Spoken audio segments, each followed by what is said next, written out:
Hello guys, welcome to Mouni media. இன்றைக்கி இந்த வீடியோவில் நம்ம யாரை பற்றி பார்க்க போகிறோம் அப்படின்னா, டேரக்டர் அட்லி அவர்கள் விஜய்க்காக டைரக்ஷன் பண்ண படங்களை பற்றி தான் பார்க்க போகிறோம். டேரக்டர் அட்லிக்கு ஆரம்பத்திலேயே சினிமா துறையில் அதிக ஈடுபாடு இருந்ததால் இவர் படித்ததும் பார்த்தீங்கன்னா சினிமா ரிலேட்டடான ஒரு கோர்ஸ் தான்.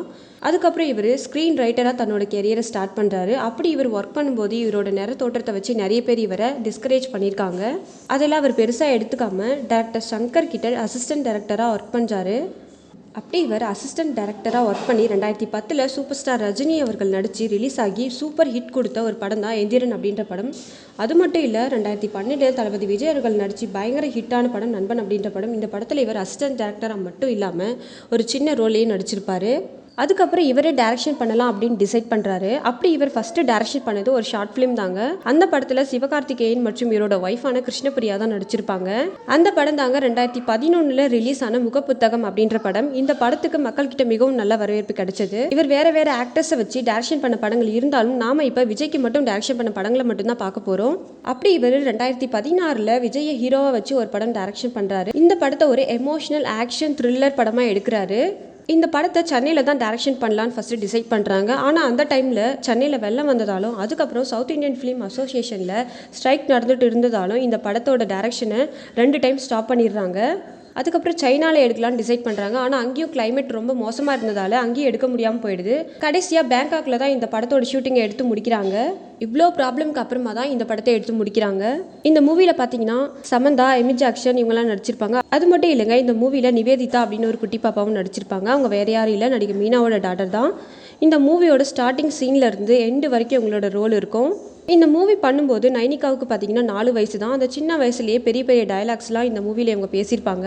அது தாங்க தெரியும் அப்படின்ற படம். இந்த படத்தோட டைட்டிலுக்கு ஏற்ற மாதிரி படத்தை தெரிக்க விட்டுருப்பாரு டேரக்டர் அட்லி. பாக்ஸ் ஆஃபீஸ் கலெக்ஷன்லையும் இந்த படம் அதிக வசூலை குவிச்சது. இந்த படம் விஜயோட கெரியரில் ஃபேமஸான மூவின்னு சொல்லப்படுது. ஏன் அப்படி சொல்கிறேன்னா, இந்த மூவியில் விஜய் அவர்கள் 40 செகண்ட் டேக்கே இல்லாமல் டான்ஸ் ஆடியிருப்பார். அதனாலே என்னவோ தெரியல, இந்த படம் பயங்கர ஹிட் ஆகிடுச்சு. அதுக்கப்புறம் 2017 அட்லி 2வது ஒரு படம் டைரக்ஷன் பண்ணுறாரு. இந்த படத்துலையும் விஜய் தான் ஹீரோவாக பண்ணியிருப்பாரு. ஆனால் இதில் விஜய் ட்ரிபிள் ரோலில் நடிச்சிருப்பாரு. விஜய் ட்ரிபிள் ரோலில் நடித்த ஃபஸ்ட்டு படம் இந்த படம் தாங்க. பல ஃபேமஸான ஆக்டர்ஸும் இதில் நடிச்சிருப்பாங்க. அது யாருன்னு பார்த்தீங்கன்னா எஸ்ஜே சூர்யா, சத்யராஜ் இவங்கெல்லாம் ஒரு சப்போர்ட்டிங் ரோல் பண்ணியிருப்பாங்க. அது மட்டும் இல்லைங்க, இந்த மூவியில் 3 ஹீரோயின்ஸ் நடிச்சிருப்பாங்க. நித்யா மேனன், காஜல் அகர்வால், சமந்தா, இப்படி 3 பேருமே நடிச்சிருப்பாங்க. இந்த மூவி ஒரு ஆக்ஷன் த்ரில்லர் மூவியாக 2017 தீபாவளி அன்னைக்கு ரிலீஸ் பண்ணுறாங்க. இந்த படம் ஒரு பிளாக் பஸ்டர் படம்னு தாங்க சொல்லணும். ஏன்னா இந்த மூவிக்கு உலக அளவில் மக்கள்கிட்ட இருந்து நல்ல வரவேற்பு கிடைச்சது. ஏன் அப்படி சொல்கிறேன்னா, 2018 HGS என்டர்டைன்மெண்ட் இந்த மூவியை சைனாவில் ரிலீஸ் பண்ணியிருக்காங்க.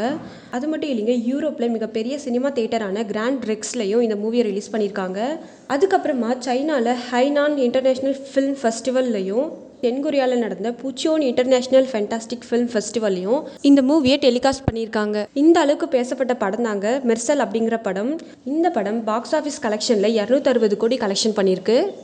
இது மாதிரி விஜய் அட்லி காம்போவில் வந்த 2 படமும் பயங்கர ஹிட் ஆனதுனால இதுக்கப்புறம் வர படமும் பயங்கர ஹிட்டான படமாக தான் இருக்குன்னு சொல்கிற அளவுக்கு இந்த 2 மூவிஸுமே இருந்தது. அடுத்ததாக அட்லி அவர்கள் 2019 இன்னொரு மூவியை டைரக்ஷன் பண்ணுறாரு. அந்த மூவியை கொஞ்சம் டிஃப்ரெண்ட்டாக ஒரு ஸ்போர்ட்ஸ் ஆக்ஷன் ட்ராமா ஃபில்மாக எடுக்கிறாரு. இந்த மூவி பார்த்தீங்கன்னா பெண்களை என்கரேஜ் பண்ணக்கூடிய ஒரு படமாக இருக்குது. இந்த மூவியில் விஜய் டபுள் ரோல் பண்ணியிருப்பாரு. அப்பா மகன் அப்படின்னு 2 ரோலில் நடிச்சிருப்பாரு. இந்த படத்தில் நயன்தாரா தான் ஹீரோயினாக நடிச்சிருப்பாங்க. இது அட்லி டைரக்ஷனில் நயன்தாரா நடிக்கிற 2வது படம். இந்த படத்துக்கு பார்த்தீங்கன்னா தளபதி 63ன்னு தான் டைட்டில் அனௌன்ஸ் பண்ணுறாங்க. ஏன்னா இது விஜயோட 63வது திரைப்படம். இந்த மூவியில் விஜய் பார்த்தீங்கன்னா ஒரு உமன் ஃபுட்பால் டீமுக்கு கோச்சாக வந்திருப்பாரு. அப்புறம் விவேக், யோகி பாபு, கதிர், டேனியல் பாலாஜி, ஆனந்த்ராஜ் இப்படி பல நடிகர் பட்டாளங்கள் நடிச்சிருப்பாங்க. 180 கோடி பட்ஜெட்டில் எடுத்த இந்த படம் மிகப்பெரிய வெற்றி படம்னு தாங்க சொல்லணும். ஏன்னா 2019 305 கோடி வசூல் பண்ணியிருக்கு. 2019 அதிகமான வசூலை குவிச்ச ஒரே தமிழ் படம் இந்த படம் தாங்க. அது தாங்க பிகில் அப்படின்ற படம்.